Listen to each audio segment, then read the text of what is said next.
Good morning, students. I hope you all are fine. I am Ekta, teacher of Shri Krishna Education Center, Katara. Today, we will talk about the chapter 6 of Geography, that is Natural Vegetation and Wildlife. तो बेटा यहाँ पे हमें दिया हुआ है कि एक हमें स्टोरी शेयर की हुई है कि सलीमा जो है वो एक्साइटेड थी अपने समर कैंप के बारे में। शी वॉज़ अटेंडिंग, कि जो वो अटेंड करने जा रही थी तो उसके बारे में वो बहुत एक्साइटेड थी। वो कहाँ पे समर कैंप में वो उसने मनाली विज़िट करा था, हिमाचल प्रदेश में, अपने क्लासमेट्स के साथ। तो उसने रिकॉल किया, वो ये सरप्राइज़ हुई कि किस तरह से वो उसने चेंजेस देखे land forms and natural vegetation में। मतलब कि जैसे जैसे बस जो थी हायर एंड हायर, मतलब ऊपर ऊपर जैसे जैसे बस उनकी जा रही थी तो वैसे वैसे वो चेंजेस देख रही थी, नेचुरल वेजिटेशन में चेंजेस देख रही थी, लैंड फॉर्म्स में चेंजेस देख रही थी। वो ये देख रही थी कि सबसे जो अगर वो पहले नीचे थी जब, तो वहाँ पे वो डीप जंगल देखे उसने, जहाँ पे साल एंड टीक के जो ट्रीज़ थे ये थे। और जैसे जैसे ऊपर वो जा रही थी जो ये ट्रीज़ थे ये डिसअपियर हो रहे थे, ये ख़त्म हो रहे थे, अलग अलग वैरायटी के ट्रीज़ आ रहे थे।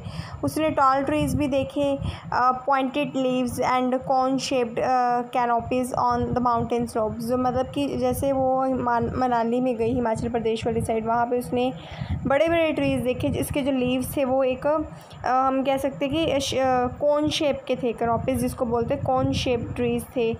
और उसने ये लर्न किया कि किस तरह से जो कॉनिफेरस ट्रीज़ के बारे में उसने लर्न किया। कॉनिफेरस ट्रीज़ वही होते हैं जिसके जो लीव्स होते हैं वो थोड़े कॉन शेप में होते हैं।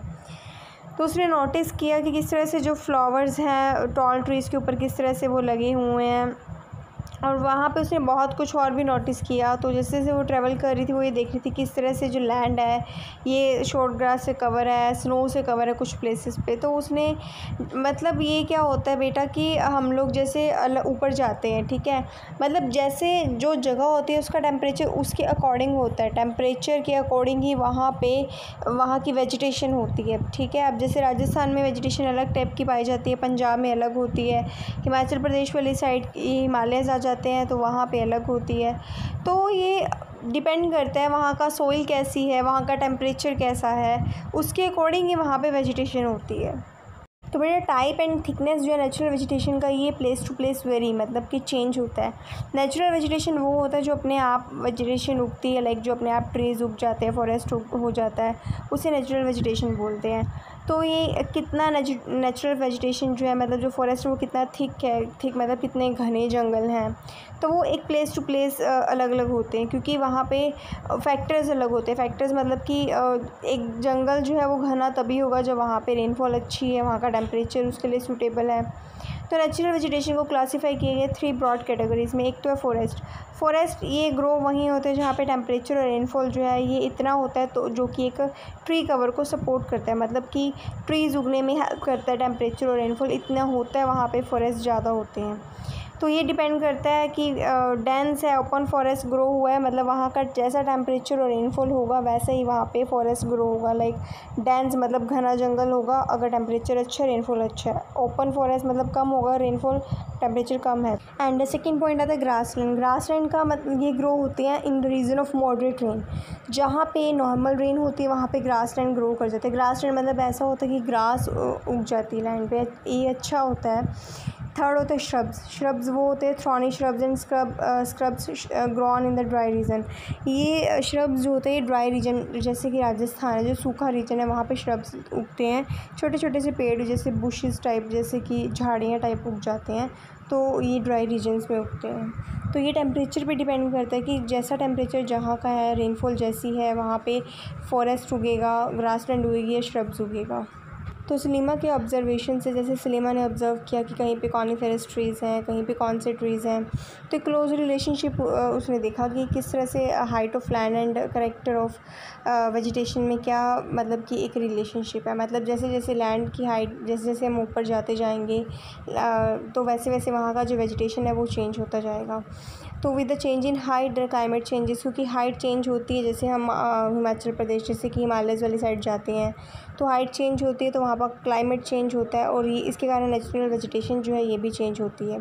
तो ग्रोथ ऑफ वेजिटेशन जो है ये डिपेंड करता है वहाँ का टेम्परेचर कैसा है, मॉइस्चर कैसा है, ये डिपेंड करता है फैक्टर्स जैसे कि slope and thickness of soil पे भी डिपेंड करता है वेजिटेशन, लाइक सॉइल कैसी है, वहाँ का टेम्परेचर कैसा है, मॉइस्चर कैसा है, इन सभी चीज़ों पे वेजिटेशन डिपेंड करती है। मतलब जैसा जहाँ का टेम्परेचर है, रेनफॉल का एरिया, मतलब कि रेनफॉल का देखते हैं कि कितनी रेनफॉल होती है, सॉइल का हम देखते हैं कि सॉइल का थिकनेस कैसा है, स्लोप कैसा है, उसी अकॉर्डिंग वहाँ की नेचुरल वेजिटेशन होती है। तो बेटा नेक्स्ट फॉरेस्ट जो है उनको डिवाइड किया गया अलग अलग टाइप्स में। जो फर्स्ट है हमारे पास यहाँ पे ट्रॉपिकल एवरग्रीन फॉरेस्ट। बेटा नेम से क्लियर होता है, एवरग्रीन का मतलब होता है जो हर मतलब जो पूरा साल, एवरग्रीन मतलब पूरा साल जो ग्रीन रहते हैं, हरे भरे रहते हैं एवरी टाइम, ठीक है। तो ये फॉरेस्ट को हम ट्रॉपिकल रेन फॉरेस्ट भी बोलते हैं, क्योंकि अगर रेन होगी तभी ये ग्रीन रहेंगे, रेन नहीं होगी तो ये ग्रीन भी नहीं रहेंगे। तो ये थिक फॉरेस्ट जो होते हैं ये वो रीजन्स में होते हैं जो कि इक्वेटर के पास रीजन है, ठीक है, या फिर ट्रॉपिक्स के क्लोज़ है। तो हमने 6th क्लास में बेटा ये पढ़ा था, इक्वेटर के पास 23.5 डिग्री नॉर्थ में ट्रॉपिक ऑफ कैंसर होता है एंड 23.5 डिग्री साउथ में ट्रॉपिक ऑफ कैप्रिकॉर्न होता है। तो ये जो ट्रॉपिक ऑफ कैंसर हो गया, ट्रॉपिक ऑफ कैप्रिकॉर्न, वो हमने देखी थी 23.5 डिग्री पे ही होती है। तो उसी के पास ये रीजन्स होते हैं, ठीक है, ट्रॉपिकल एवरग्रीन फॉरेस्ट होते हैं। तो ये रीजन्स होते हैं, हॉट होते हैं और हैवी रेनफॉल रिसीव करते हैं पूरा साल, थ्रू आउट द ईयर, मतलब पूरा ही साल। तो कोई पर्टिकुलर ड्राई सीज़न नहीं होता इनका। मतलब कि ये ऐसा नहीं है कि ट्रीज़ हैं, ट्रीज़ अपने लीव्स शेड करते हैं, मतलब गिराते हैं, बट ये इनका कोई पर्टिकुलर सीज़न नहीं होता, लाइक कोई पर्टिकुलर टाइम नहीं होता। मतलब कि सारे ट्रीज़ एक ही टाइम पे अपने लीव्स शेड नहीं करते। यही रीज़न है कि एवरग्रीन रहते हैं, मतलब कोई ट्री किस टाइम पे अपने मतलब कि जो लीव्स है उसे शेड करता है, इसी रीज़न के कारण ये एवरग्रीन रहते हैं। The thick canopies of the closely spaced trees do not allow the sunlight to penetrate inside the forest. वो कहते हैं कि इनके इतने घने जंगल होते हैं कि पूरा एक तरह से उन्होंने फॉरेस्ट को कवर किया होता है, जिसके कारण कि जो सनलाइट होती है वो फॉरेस्ट में एंटर नहीं करती डे टाइम में भी। हार्डवुड ट्रीज़ हो गए जैसे कि रोज़वुड, इबॉनी, मैगोनी, ये इनके एग्जांपल हैं जो कि ट्रॉपिकल एवरग्रीन फॉरेस्ट में होते हैं ये ट्रीज़। तो सेकंड टाइप है बेटा यहाँ पे ट्रॉपिकल डिसिशियस फॉरेस्ट।